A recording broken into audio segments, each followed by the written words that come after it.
العالمين والعاقبة للمتقين والصلاة والسلام على سيد الأنبياء والمرسلين وعلى آله وأصحابه أجمعين أما بعد أعوذ بالله من الشيطان الرجيم بسم الله الرحمن الرحيم بل تؤثرون الحياة الدنيا والآخرة خير وأبقى وقال النبي صلى الله عليه وسلم الكيس من دان نفسه وعمل لما بعد الموت والعاجز من أتبع نفسه هواها وتمنى على الله أو كما قال النبي صلى الله عليه وسلم۔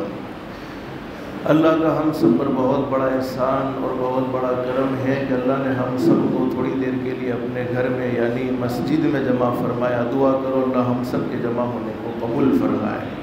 اور حدیث شریف میں حضرت اقدس نبی کریم صلی اللہ علیہ وسلم کا سچا ارشاد علی ہے، مسجد میں آنے والا اللہ کا مہمان ہوتا ہے، اللہ رب العالمین خود اس کے میزبان ہوتے ہیں۔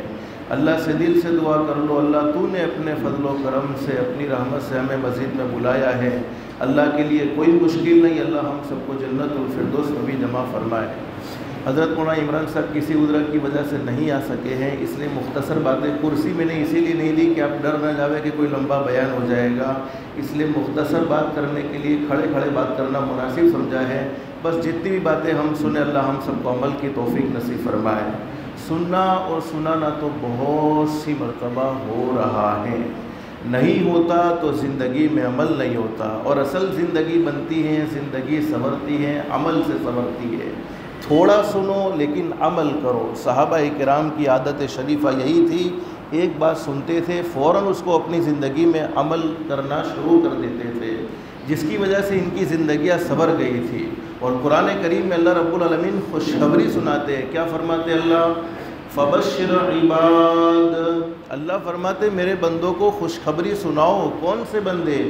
الذین یستمعون القول فیتبعون احسنہ، اللہ فرماتے میرے وہ بندے جو قرآن کی باتوں کو، حدیث کی باتوں کو دھیان سے سنتے ہیں، توجہ سے سنتے ہیں، اس لیے کہ عمل کے لیے دھیان سے سننا ضروری ہے، توجہ سے سننا ضروری ہے۔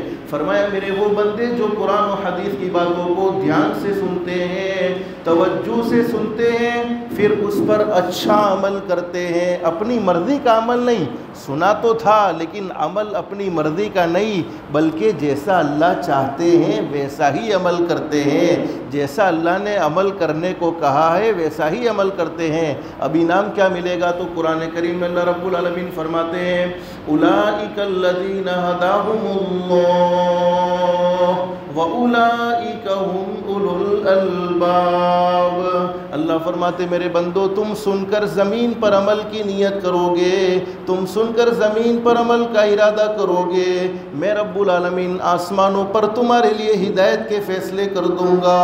اور ہدایت سے بڑھ کر کوئی دولت ہو نہیں سکتی۔ دنیا کی مختصر سی زندگی میں انسان کو سب کچھ مل جائے لیکن ہدایت نہ ملے، اعمال صالحہ کی توفیق نہ ملے، اس انسان کی دنیا کی زندگی بیکار ہے۔ اور جس کی دنیا کی زندگی اللہ کو ناراض کر کے بیکار ہو گئی، جس کی دنیا کی زندگی اللہ کو ناراض کر کے بگڑ گئی، اللہ حفاظت فرمائے، اللہ حفاظت فرمائے، اس کی آخرت کی زندگی درست نہیں ہو سکتی ہے۔ اس لیے کہ اللہ پاک نے دنیا کی زندگی آخرت کی زندگی سنوارنے کے لیے، دنیا کی زندگی آخرت کی زندگی بنانے کے لیے نصیب فرمائی ہے۔ اللہ سے دل سے دعا کر لو اللہ ہم سب کو عمل کی بھی توفیق نصیب فرمائے۔ ایک صحابی نے حضرت نبی کریم صلی اللہ علیہ وسلم سے سوال کر لیا، میرے محبوب حضرت محمد الرسول اللہ صلی اللہ علیہ وسلم، اللہ رب العالمین کسی بندے کے بارے میں ہدایت کا فیصلہ کر دیں، اس لیے کہ ہدایت تقریر سے نہیں ملتی ہے، تقدیر سے ملتی ہے۔ اللہ جسے چاہتا ہے اسے ہی ہدایت دیتا ہے، اللہ جسے چاہتا ہے اسے ہی نیک اعمال کی توفیق دیتا ہے، اللہ جسے چاہتا ہے اسے ہی گناہوں سے بچنے کی توفیق دیتا ہے۔ ورنہ اگر تقریر سے ہدایت ملتی تو ابو جہل دنیا سے بے ایمان نہ ہوتا، دنیا سے بے ایمان نہ جاتا۔ اگر تقریر سے ہدایت ملتی تو ہمارے آقا تاجدار مدینہ محمد الرسول اللہ صلی اللہ علیہ وسلم کی زبان مبارک سے پاورفل زبان بولو کسی کی بھی نہیں ہو سکتی ہے، اس لیے کہ آپ سراپا رحمت تھے، آپ کہتے تھے اس سے پہلے اپنی زندگی میں عمل کرتے تھے۔ آج ہماری باتوں میں اثر اس لیے نہیں ہے کہ ہم کہتے تو بہت کچھ ہیں لیکن جو کہتے ہیں اس پر عمل کرتے نہیں ہیں۔ عمل کرنے کے بعد جو بات کہی جاتی ہے اس کا اثر لوگوں پر ضرور ہوتا ہے لیکن بغیر عمل کے بات کہنے پر وہ اثر ہوتا نہیں ہے۔ تو حضرت اقدس نبی کریم صلی اللہ علیہ وسلم کی زبان تو پاورفل زبان تھی۔ فرمایا ایک صحابی نے حضرت نبی کریم صلی اللہ علیہ وسلم سے پوچھ لیا، اللہ کے نبی اگر اللہ پاک کسی بندے کے بارے میں ہدایت کا فیصلہ کر دیں تو ہدایت کے فیصلے کا مطلب کیا ہے؟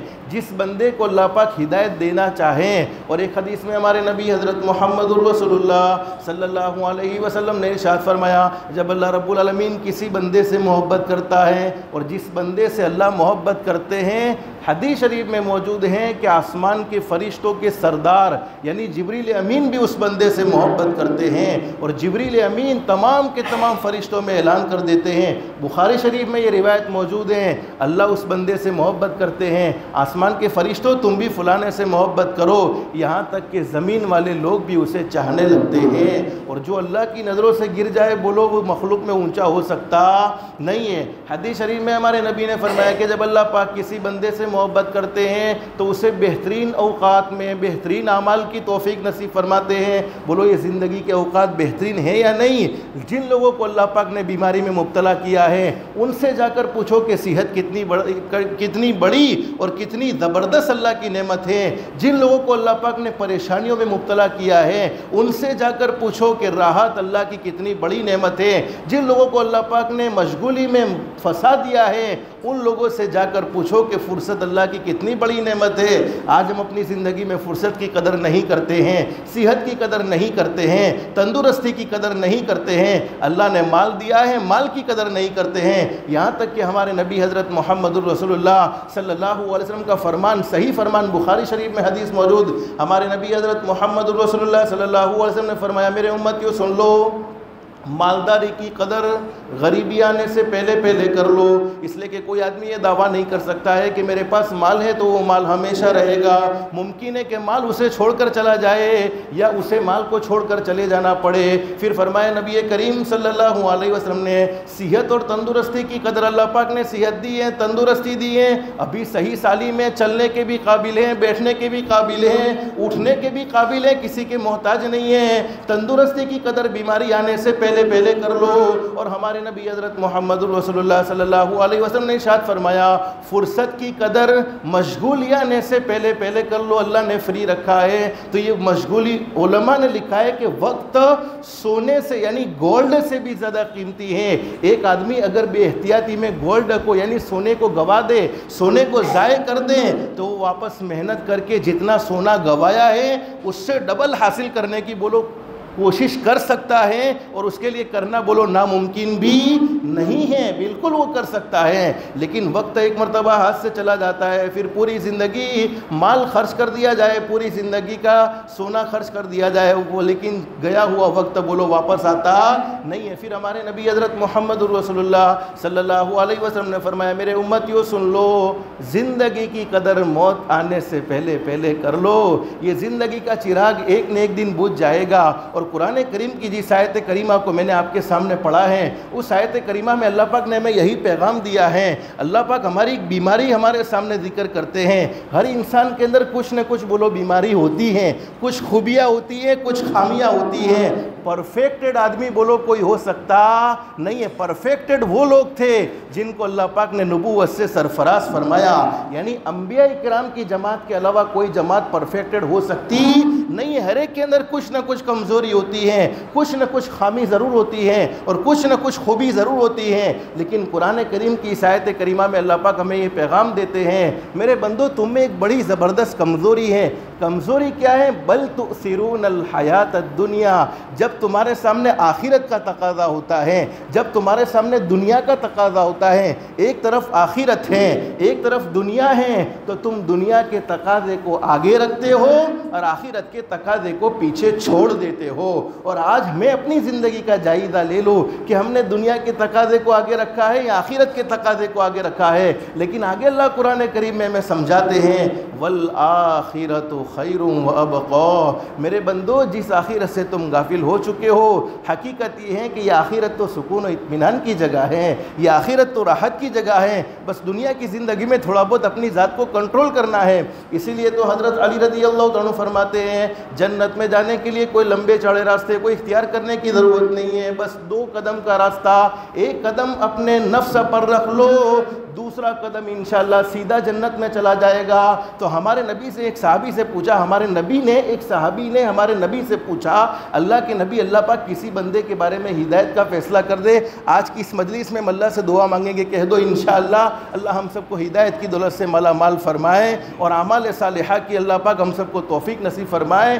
کسی بندے کے بارے میں اللہ پاک ہدایت کا فیصلہ کر دیں تو ہدایت کے فیصلے کا مطلب کیا ہے؟ ہمارے نبی حضرت محمد الرسول اللہ صلی اللہ علیہ وسلم نے ارشاد فرمایا، میرے امتیوں سن لو، ہدایت کے فیصلے کا مطلب یہ ہے اللہ موت کے وقت اسے ضرور کلمہ نصیب فرمائیں گے۔ تو اس سے بڑا کوئی انعام ہو سکتا ہے؟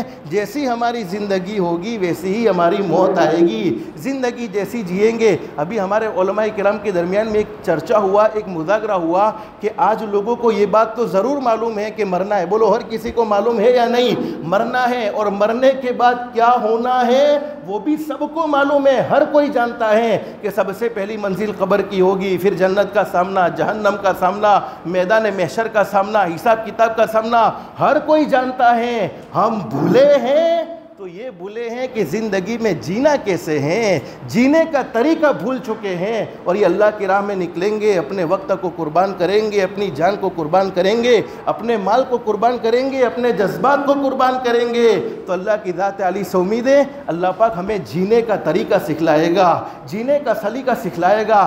آج میرے پیاروں ہم دین سے بہت دور ہو چکے ہیں۔ میں آپ کو ایک چھوٹی سی دعا بتلا دوں، حدیث شریف میں لکھا ہے، میں نے اپنے پڑھنے والے بچوں کو یہ دعا سکھلائی۔ ایک حدیث میں ہمارے نبی نے، حدیث کے بیان کرنے والے حضرت ابو ہریرہ رضی اللہ عنہ فرماتے ہیں کہ نبی کریم صلی اللہ علیہ وسلم نے ارشاد فرمایا، جب میرا امتی سخت گرمی، جب دھوپ ہمیں برداشت نہ ہوتی ہو، گرمی برداشت نہ ہوتی ہو، اس وقت ایک چھوٹی سی دعا کو پڑھ لے۔ دعا کون سی ہے؟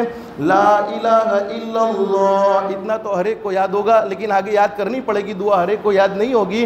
لا الہ الا اللہ ما اشد حر ھذا اليوم اللہم اجرنی من حر جہنم۔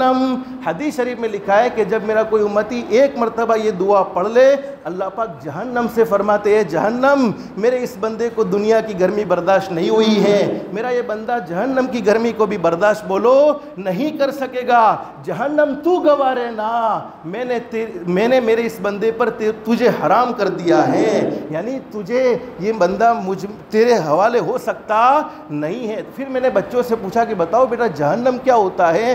کتنے بچے ایسے تھے جن کو جہنم کا معلوم نہیں تھا کہ جہنم کیا ہوتی ہے؟ تو حقیقت یہ ہے کہ یہ ہمیں بھی نہیں معلوم ہے۔ ہم دنیا کی زندگی میں ایسے بیزی ہوئے ہیں کہ کبھی اپنے گھر میں اس کا چرچا نہیں کیا، کبھی تعلیم کے مذاکرے نہیں کیے۔ پھر میں نے کہا کہ نہیں، مرنے کے بعد کے 2 ٹھکانے ہیں، ایک جنت والا ٹھکانہ، ایک جہنم والا ٹھکانہ۔ جنہوں نے دنیا کی زندگی میں اللہ کو راضی کیا، بولو وہ کہاں جائیں گے؟ انشاءاللہ جنت میں جائیں گے۔ اور جنہوں نے دنیا کی زندگی میں اللہ کو ناراض کیا، وہ کہاں جائیں گے؟ اللہ حفاظت فرمائے، جہنم میں جائیں گے۔ تو میرے پیارو، دنیا کی زندگی مختصر زندگی ہے، ختم ہونے والی ہے، بس شارٹ زندگی کو قیمتی بنانے کے لیے کچھ نہ کچھ قربانی تو دینی پڑتی ہے۔ بولو بغیر قربانی کے دنیا حاصل ہوتی ہے؟ نہیں ہوتی ہے۔ اس کے لیے کچھ نہ کچھ لگانا ضرور پڑتا ہے، وقت بھی دینا پڑتا ہے، جان بھی لگانی پڑتی ہے، مال بھی لگانا پڑتا ہے، جب جا کے دنیا کچھ حاصل ہوتی ہے۔ تو دین بغیر محنت کے بولو حاصل ہو سکتا نہیں، اور ایسی لمبی چوڑی قربانی بھی نہیں جو صحابہ کرام دے کر گئے ہیں۔ بس بس کچھ مختصر سا وقت، جتنا وقت غفلت میں گزر گیا اللہ سے سچے دل سے معافی مانگیں گے، کہو انشاءاللہ، اور جو وقت باقی ہے اس وقت کو اللہ کے احکام کے مطابق گزارنے کے لیے، حضرت نبی کریم صلی اللہ علیہ وسلم کے طریقے کے مطابق گزارنے کے لیے کچھ نہ کچھ وقت ہم اللہ کی راہ میں نکلیں گے۔ تو بتاؤ اس کے لیے زندگی بہت قیمتی ہے، پتہ نہیں زندگی کا چراغ کب بجھ جائے۔ زندگی کا چراغ بجھنے سے پہلے کون اللہ کی راہ میں چار